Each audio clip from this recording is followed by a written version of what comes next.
This is a presentation on Annex 21, Importation of Medicinal Products.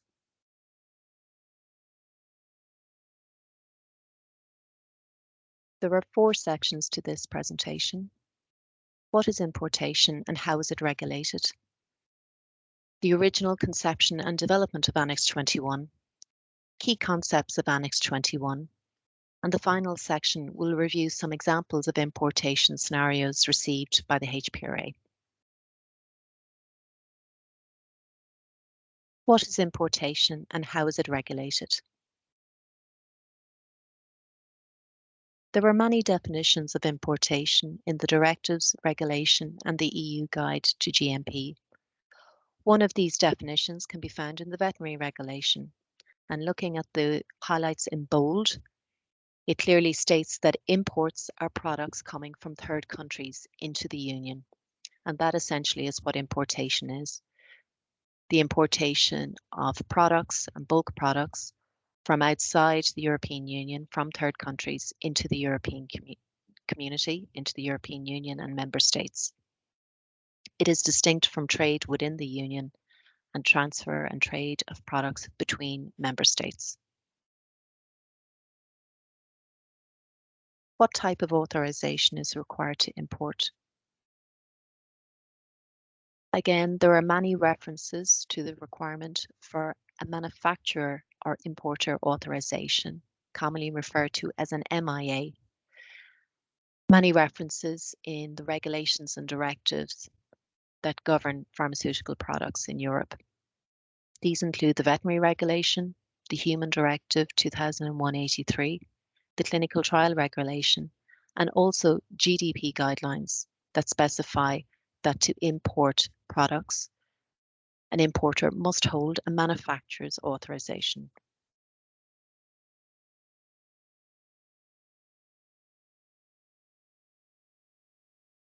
This slide is taken from the compilation of community procedures. Since the revision of the Union format for the manufacturer's authorization in 2013, which is also applicable to importers of medicinal products and details importing activities, a more detailed understanding of the importation scenarios has been gained. The authorization format, partially shown here on screen, includes several elements where GMP relevance of the importation activities vary, and these impact requirements applicable to the quality system, personnel, and premises of the MIA holder. As stated in previous slides, importation of a pharmaceutical product manufactured in a third country requires an MIA for a site where QP certification occurs. In Ireland, there is a requirement for GMP certification or an MIA for the site that tests the imported batch. When a mutual recognition agreement, an MRA, is not in place, then it is a legal requirement to test each batch in the EU upon importation from that country before certification by QP and release in accordance with Annex 16 of the EU Guide to GMP. Associated with import testing, there are some other aspects such as sampling and segregation between the physical imported site and the QP certification site.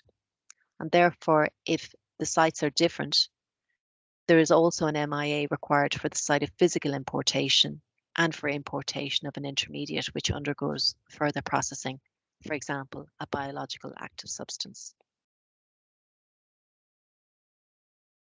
So to recap some of the concepts brought in this section and the current regulatory expectations, which are not new, which have not changed since the implementation or drafting of Annex 21, and which will not change when Annex 21 comes into effect. The imported product must be physically imported before it can be certified by a QP. The site where BAT certification occurs and the site that physically receives the imported product, if different, both require an MIA. Unless there are appropriate arrangements in place between the Union member state and the third country, for example, a mutual recognition agreement, it is required to test each batch of product upon importation into the EU before certification by a QP. Annex 16 gives detailed guidance on aspects such as sampling and the interconnection of multiple manufacturing sites and QP oversight of the supply chain.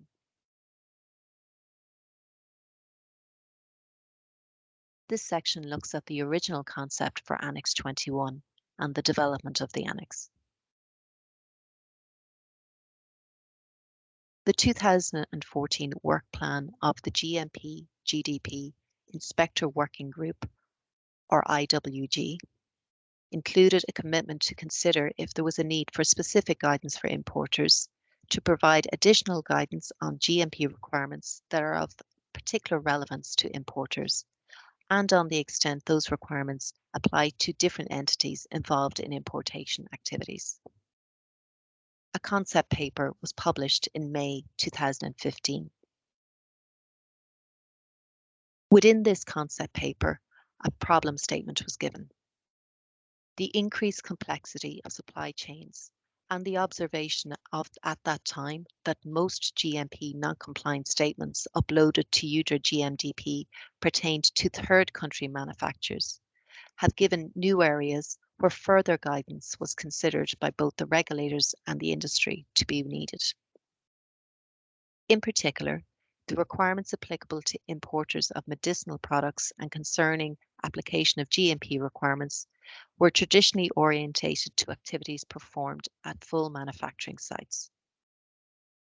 The GMP/GDP Inspectors Working Group agreed to draft specific guidance for import authorization holders. This document was to take the form of a new annex, Annex 21. The scope of the project was intended to focus on importation activities, not addressed in detail in the GMP guide and annexes in place, and also taking into consideration changes in the GMP chapters and annexes at that time.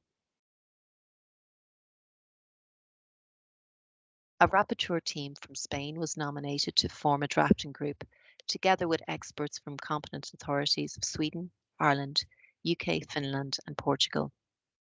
A draft document was submitted to the IWG and the European Commission in 2016, and over the next 4 years that went through several rounds of review. A draft was published and there was a period of consultation with the industry between March and August 2020. Annex 21 was published on the 16th of February of this year and is due for implementation on the 21st of August 2022. This section reviews Annex 21 in more detail and looks at the key concepts outlined in the Annex. There are 7 sections within the Annex, and in later slides I will look at those sections individually. But first, let's look at some key aspects that Annex 21 has clarified. The first aspect is that importation is considered physical importation. During correspondence between the IWG, the European Commission, and the working group, the term importation and the definition of importation was discussed. The principles of Annex 21 has clarified that the term importation refers to the action of physically bringing a medicinal product from outside of the EEA EU territory. Physical importations are not part of the Annex and are not considered to require an MIA under Annex 21. Financial procurement, supply and export of medicinal products requires an authorization under a WDA, but financial importation does not require authorization by the HPRA. Annex 21 has also clarified that imported products must be customs cleared prior to QP certification. Also within the scope of the Annex, medicinal products that enter the EU EEA with the intention of export only and that are not processed in any form or released for placing on the EU EEA market are not covered by this Annex.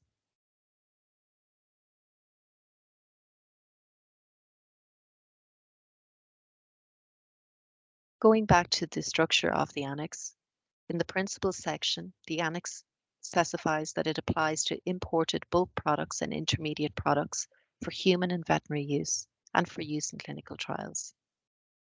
The principal section outlines responsibility and authorization requirements for key players in the supply chain of an imported product. Pharmaceutical quality system outlines requirements for key pharmaceutical systems in the management and oversight of imported products. This includes product quality reviews, written agreements between the respective entities of the MAH, the importer, and third country manufacturers, and also comparison of analytical results from import testing to those on the certificate of analysis generated by the third country manufacturer. In the section Premises and Equipment, the section requires that the importers should have adequate premises and equipment. Imported medicinal products should be stored under quarantine after receipt until their final release for further processing or following QP certification and confirmation as appropriate. Section 5, Documentation, is the largest section of the Annex. This outlines that full batch documentation must be available to the MIA holder responsible for QP certification or confirmation of the batch. Documentary evidence should be available to demonstrate that the QP has certified or conformed the batch in accordance with the marketing authorization or clinical trial authorization and any other regulatory requirements that may apply. The documentation at the site of physical importation should include at a minimum details of transportation and receipt for the product, relevant ordering and delivery documentation, and this should be available for inspection at the site responsible for QP certification or confirmation. The documentation should clearly indicate the site from where the product has been dispatched, the site of physical importation, shipping details, including transportation route and temperature monitoring records, customs documentation, such as a packing list, freight documentation, customs import declaration, as applicable. Batch documentation, including any batch certificates supplied by the third country manufacturing site, should be in a format and language understood by the importer. There should be documentary evidence that the site performing QP certification has qualified the third country manufacturer and regularly monitors its performance by periodic on-site audits. Section 6 of the Annex Operations outlines that the site responsible for QP certification should ensure that an ongoing stability programme is in place as required in Chapter 6 of the EU Guide to GMP. The QP certifying the batch is responsible for ensuring that, where required, the safety features have been affixed to packaging. The certifying QP is also responsible for ensuring that reference and retention samples are taken as required in Annex 19 of the EU Guide GMP. The final section, Complaints, Quality Defects and Product Recalls, requires that adequate arrangements are in place between the entities responsible for these activities, including the third country manufacturer, the MAH or sponsor, and the certifying site. The final section of this presentation outlines some examples of importation scenarios and queries received by the HPRA.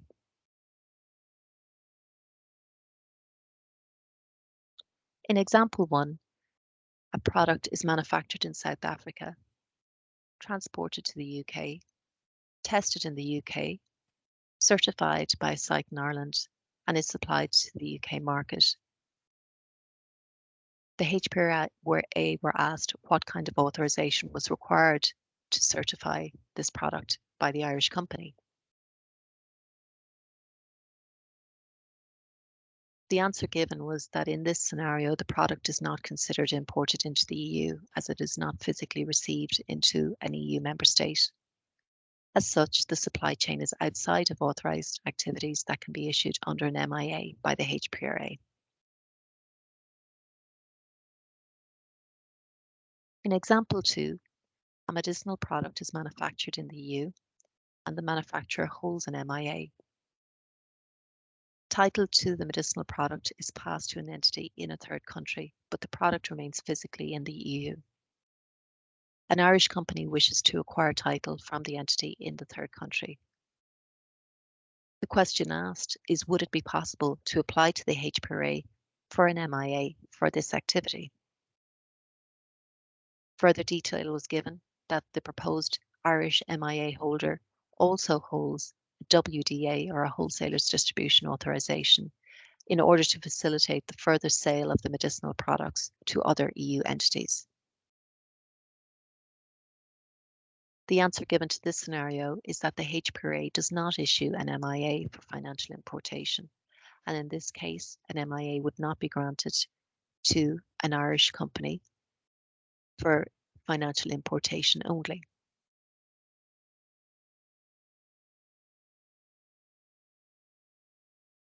In example 3, a medicinal product is manufactured and tested in an EU country before it is physically exported for secondary packaging to the UK.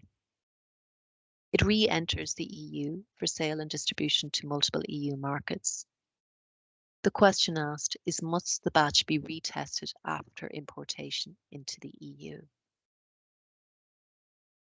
The answer to that question is yes, that testing on importation would be required if the product has moved outside of the EU for further manufacturing activities, including secondary packaging.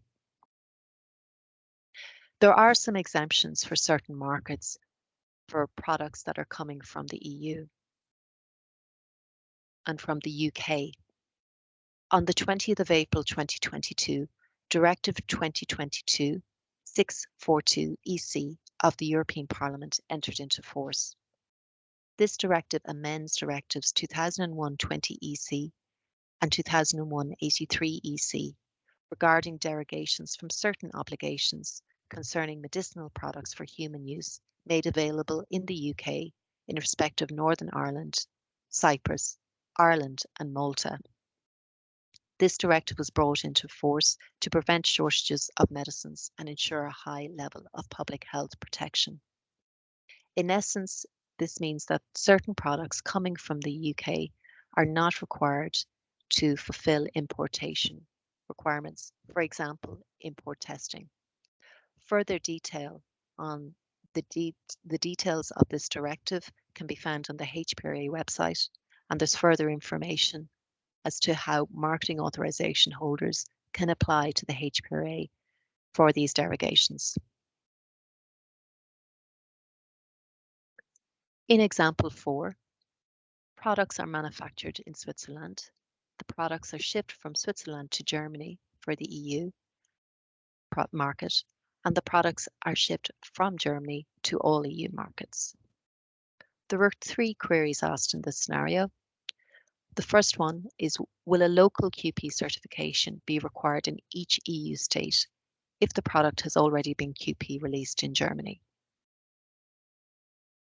Other questions asked were, is customs import required and is financial import required? Taking each of these queries individually, if a product and a batch of product is certified by a qualified person in the EU for a specific market, in general, there is no requirement to recertify the same batch at a local level. There are some exemptions to this. For example, if the product is further exported outside of the EU EEA and re-imported, or if the product undergoes a further manufacturing operation, for example, repackaging, prior to release to the specific market. In answering question 2, custom requirements will not change with the implementation of Annex 21, and whatever custom requirements were in place previously will apply. The HPRA does not issue authorizations for financial importation as previously stated in this presentation. However, it is important to review local regulatory requirements with regards to authorization of products, and if unsure, companies should contact local regulators involved in the supply chain of the product for any additional territory-specific requirements.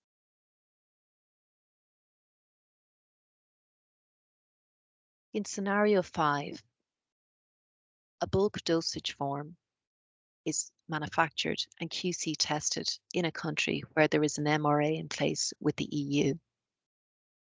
The product moves to another territory for packaging, and again, there is an MRA in place in that territory with the EU. The product is physically imported into the EU, certified by QP in the EU, and distributed within the EEA. The question posed is import testing required on entry into the EU, as there is an MRA in place with both the territories where the bulk product is manufactured and tested and the territory where packaging takes place, and the product is tested against the EU finished product specification in those territories? The answer is that most of the MRAs that are in place with the EU are bilateral in territorial applicability, and therefore in most cases import testing would be required in a scenario outlined above. However, it is important to check the wording of each specific MRA to see if there are any derogations for other territories and that may be involved in the supply chain.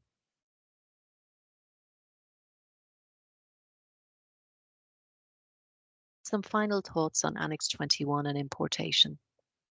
Supply chains have become more complicated through globalization. It is important that companies that are authorized know their supply chain, and for laboratories, that laboratories know where the samples come from. It is your responsibility to make sure that you're appropriately authorized.